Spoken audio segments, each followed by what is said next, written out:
चलिए दोस्तों जानते हैं आज की देश और दुनिया की काम की और महत्वपूर्ण खबरों को सिर्फ 10 मिनट में।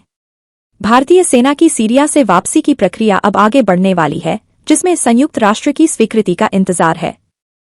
यूएन ने इस संबंध में कोड ब्लैक जारी किया है। पंजाब के पूर्व डिप्टी सीएम सुखबीर बादल को हाल ही में अमृत कोर्ट में पेश किया गया। उनके 3 दिनों का रिमांड बढ़ा दिया गया है, जिसमें पुलिस ने यह दावा किया है कि उन्हें लखीमपुर में हथियारों की बरामदगी करनी है। उधर नवनिर्वाचित रालोद विधायक मिथिलेश पाल के लिए मुश्किलें बढ़ती जा रही हैं।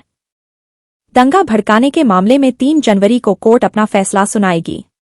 दूसरी ओर सीरियाई राष्ट्र ने रूस में अस्थायी शरण ली है, जबकि सीरिया में आईएसआईएस के 75 से अधिक ठिकानों पर अमेरिका ने हमले किए हैं।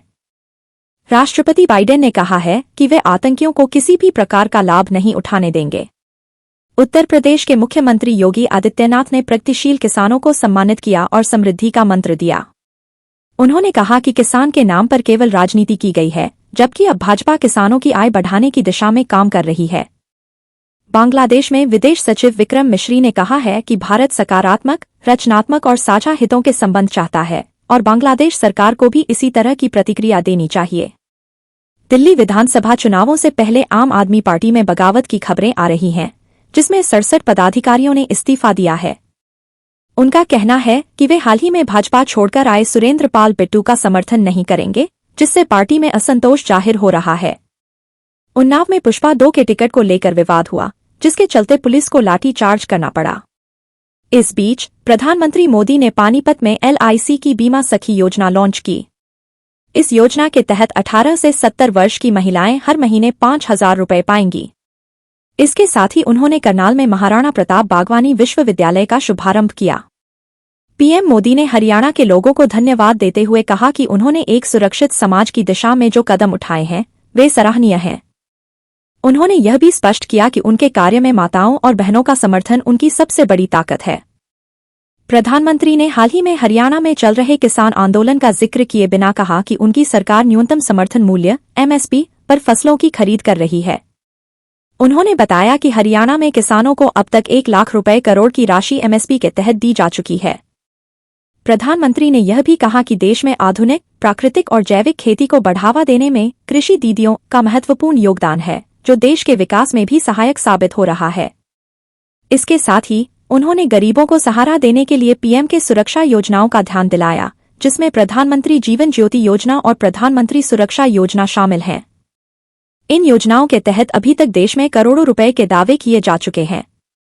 प्रधानमंत्री ने हरियाणा में लगातार तीसरी बार भाजपा सरकार बनने पर हर परिवार का आभार व्यक्त किया। उन्होंने कहा कि नई सरकार के गठन के बाद से ही उसकी प्रशंसा देश भर में हो रही है।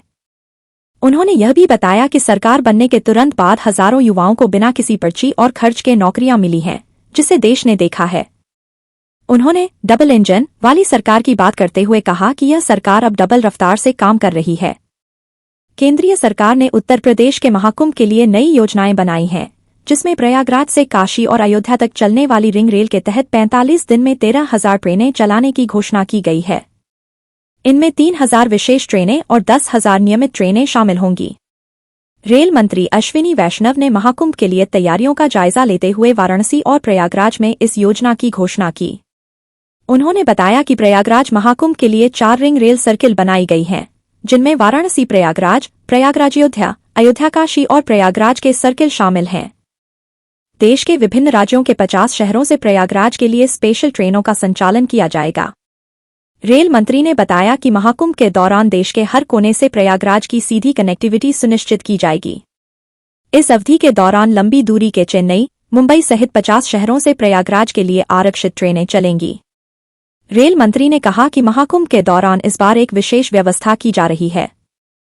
संगम नगरी के रेलवे स्टेशनों पर बनाए गए फुटओवर ब्रिज पर यात्रियों के क्रॉस मूवमेंट को कम करने के लिए एक दिशा से दूसरी दिशा की ओर आंदोलन को प्रतिबंधित किया जाएगा। सभी स्टेशनों पर यह सुविधा उपलब्ध होगी। इसके साथ ही महाकुंभ के दौरान रेलवे यात्रियों को बिना लाइन में लगे जनरल टिकट भी मुहैया कराएगा। सभी स्टेशनों के आश्रय स्थल और प्रतीक्षालाओं में रेलकर्मी मोबाइल टिकटिंग मशीनों के माध्यम से यात्रियों को उनके गंतव्य का टिकट प्रदान करेंगे। इसके अतिरिक्त मोबाइल ऐप के माध्यम से भी यात्री जनरल टिकट खरीद सकते हैं।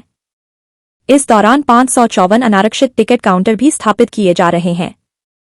महाकुंभ मेला अवधि में 18,000 आरपीएफ और जीआरपी के जवानों की तैनाती की जाएगी, जिसमें आरपीएफ के जवानों की संख्या 8,000 और जीआरपी के 10,000 जवान शामिल हैं।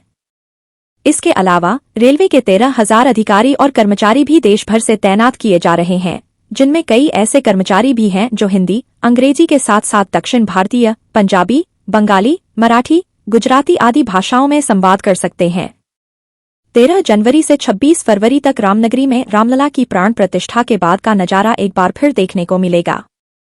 प्रयागराज के महाकुंभ में विशेष तिथियों पर लाखों श्रद्धालु यहां पहुंचेंगे, जिनके लिए नगर निगम द्वारा 3,000 लोगों के ठहरने की क्षमता वाला आश्रय स्थल बनाया जाएगा। इसमें आगंतुकों के ठहरने के लिए कई सुविधाएं उपलब्ध करवाई जाएंगी। दिल्ली विधानसभा चुनाव के मद्देनजर आम आदमी पार्टी (आप) ने अपने उम्मीदवारों की दूसरी सूची सोमवार को जारी की, जिसमें कुल 20 उम्मीदवारों के नाम शामिल हैं। इस सूची में 17 मौजूदा विधायकों के टिकट काट दिए गए हैं और 3 उम्मीदवारों की सीटें बदल दी गई हैं। पूर्व उपमुख्यमंत्री मनीष सिसोदिया अब जंगपुर से चुनाव लड़ेंगे, जबकि पहले वे पटपड़गंज से खड़े होने वाले थे। पटपड़गंज से पार्टी ने यूपीएससी शिक्षक अवध ओझा को उम्मीदवार बनाया है, जो 2 दिसंबर को पार्टी में शामिल हुए थे। दिल्ली विधानसभा चुनाव में चर्चित चेहरे के रूप में तिमारपुर से मौजूदा विधायक दिलीप पांडे का टिकट काट दिया गया है। उनकी जगह भाजपा से हाल ही में शामिल हुए सुरेंद्र पाल सिंह बिट्टू को उम्मीदवार बनाया गया है। इससे पहले पार्टी की पहली सूची 21 नवंबर को जारी की गई थी, जिसमें 11 उम्मीदवारों के नाम थे, जिनमें से 6 अन्य दलों से आए थे। इस समय आम आदमी पार्टी ने कुल 31 सीटों पर अपने उम्मीदवार घोषित कर दिए हैं। दिल्ली विधानसभा का मौजूदा कार्यकाल 23 फरवरी 2025 को समाप्त हो रहा है। पिछले चुनाव में, जो फरवरी 2020 में हुआ था, आम आदमी पार्टी ने 70 में से 62 सीटें जीती थीं, जबकि भाजपा ने 8 और कांग्रेस ने एक भी सीट नहीं जीती थी। आम आदमी पार्टी इस चुनाव में सत्ता विरोधी लहर को ध्यान में रखते हुए रणनीतिक रूप से अपने 30 मौजूदा विधायकों के टिकट काटने का निर्णय ले रही है, जहां जनता में नाराजगी है। हालांकि इस रणनीति के कारण कुछ दिक्कतें भी सामने आ रही हैं। तिमारपुर से दिलीप पांडे का टिकट कटने के बाद उनके समर्थकों ने पार्टी के खिलाफ बगावत की शुरुआत कर दी है।